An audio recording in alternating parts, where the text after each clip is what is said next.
రవీంద్ర రెడ్డి గారు ఇప్పుడు మీరు ఒక వ్యాఖ్య చేశారు, హిందువులు హిందుస్థాన్, హిందువులు ఉండే దేశం హిందుస్థాన్ అని, ముస్లింలు ఉండే దేశం పాకిస్తాన్.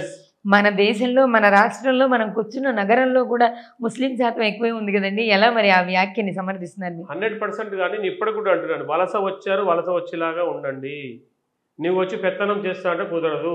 చట్టాలు రాజ్యాంగాలు మార్చాల్సిన అవసరం ఉంది. హిందూ ఓటు బ్యాంక్గా మారాల్సిన అవసరం ఉంది. అంటే ఇలాంటి వ్యాఖ్యలతో సమాజంలో మతపరమైన విద్వేషాలు పెరగవంటారా? సరే, ఒకటి చిన్నది చెప్తానండి.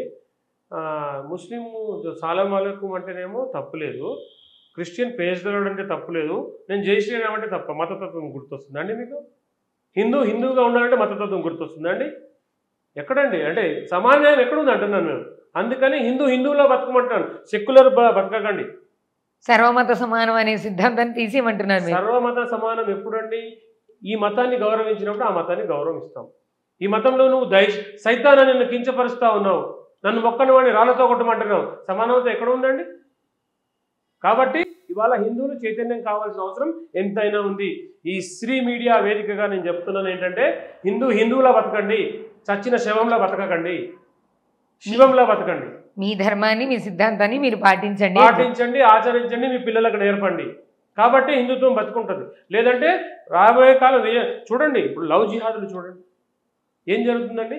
ప్రేమ పేరుతోని పెళ్లి చేసుకొని వాళ్ళ ముక్కలుగా నరికి ఫ్రిడ్జ్లో పెడుతున్నారే. ఎవరు మాట్లాడట్లేదండి, ఏ మతం వాళ్ళు మాట్లాడట్లేదే. మతం మార్చి ఇవాళ కన్న తల్లిని రోడ్డు మీద వేస్తున్నారండి, ఎవరు మాట్లాడట్లేదే. తర్వాత ఇంకొకటి, మతం మారిన తర్వాత కన్న తండ్రి అంత్యక్రియలకు రమ్మంటే రావట్లేదే. ఎటుపోతుందండి సంస్కృతి, ఎటుపోతుంది ఈ వ్యవహారం? మతం మారడం వల్లనే ఇవి జరుగుతున్నాయి. కాబట్టి నేను ఖచ్చితంగా చెప్తున్నాను ఏంటంటే, ఏదైతే మన ధర్మాన్ని విడిచి సెక్యులర్ భావంతో బతుకుతున్నారో అది విడండి, నీ ధర్మాన్ని తెలుసుకోండి. మన ధర్మము ప్రేమ, బంధువం, బాంధవ్యాలు అన్ని నేర్పినటువంటి ధర్మం సనాతన హిందూ ధర్మం. వాళ్ళ ధర్మాన్ని వాళ్ళు ఎలా గౌరవిస్తున్నారో ప్రేమిస్తున్నారో అలాగే మన ధర్మాన్ని కూడా మనం గౌరవించాలి, ప్రేమించాలి. ఒకటి కాదు, మన వాళ్ళు అంటారు అందరూ ఒకటే, అందరూ ఒకటి. ఎలా అవుతుంది అందరూ ఒకటే? మీ తండ్రి నా తండ్రి కాలేడు, నా తండ్రి మీ తండ్రి కాలేడు కదా, ఎలా ఒకటి అవుతుంది?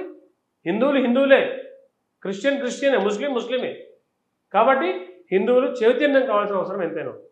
ఇక్కడ మేము ఒక వీడియో చూసాం రవీందర్ రెడ్డి గారు. ఈ మధ్య కాలంలో ఒక క్రిస్టియన్ పాస్టరు మన ముస్లిం వ్యాఖ్యలు చేస్తున్నటువంటి, ప్రవచనాలు చెప్తున్నటువంటి ఒక ముస్లిం వ్యక్తితో నడి రోడ్డు మీద ఒక సభ ఏర్పాటు చేసి, నాకు తెలిసి మీరు కూడా చూసుంటారు, నేను వ్యక్తుల పేర్లు చెప్పదలుచుకోలేదు, వాళ్ళతో చెప్తున్నారు, మీరు మసీదులో ఉన్నా మనం చర్చిలో ఉన్నా మన ఇద్దరం ఒకటే, మనం సామరస్యంగానే ఉందాం, మన ఇద్దరం సోదర భావంతోనే మెలుగుదాం, మీరు తెలుసుకోండి వాళ్ళు మన మీద దాడి చేస్తున్నారు అని.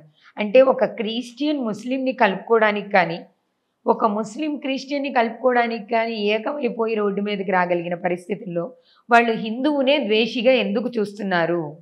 ఇక్కడ జరిగేది ఏంటంటే అండి, సనాతన ధర్మం కొన్ని లక్షల సంవత్సరాల నుంచి ఉంది. ఈ ధర్మాలన్నీ కూడా నిన్నగాక మొన్న వచ్చినాయి. ఒకటి 2000 సంవత్సరాలు, ఒకటి 1400 సంవత్సరాలు. 2000 సంవత్సరాల కింద వచ్చిన దాంట్లో నుంచి వచ్చిందే ఈ 1400 సంవత్సరాలు. వాళ్ళ అన్నదమ్ముళ్ళే, వాళ్ళిద్దరు ఒకటే. నిన్నగాక మనం కూడా చూస్తున్నాం, భాయి అంటున్నారు. అదే రోడ్డుకి మారి మాట్లాడారు కదా, క్రిస్టియన్ ముస్లిం భాయి అంటున్నాడు, హిందూ ముస్లిం భాయి కాదండి ఇక్కడ, క్రిస్టియన్ ముస్లిం భాయి. కాబట్టి వాళ్ళిద్దరే ఒకటని మన వాళ్ళు కళ్ళు తెరవాలా అంటున్నారు. మనం ఎంతసేపు అందరం ఒకటే అంటున్నాం. కాబట్టి మనమే హిందువులమే, కులాలుగా వేరుండొచ్చు, కులం ఇంటిలోనే, గడప దాటితే హిందువులం.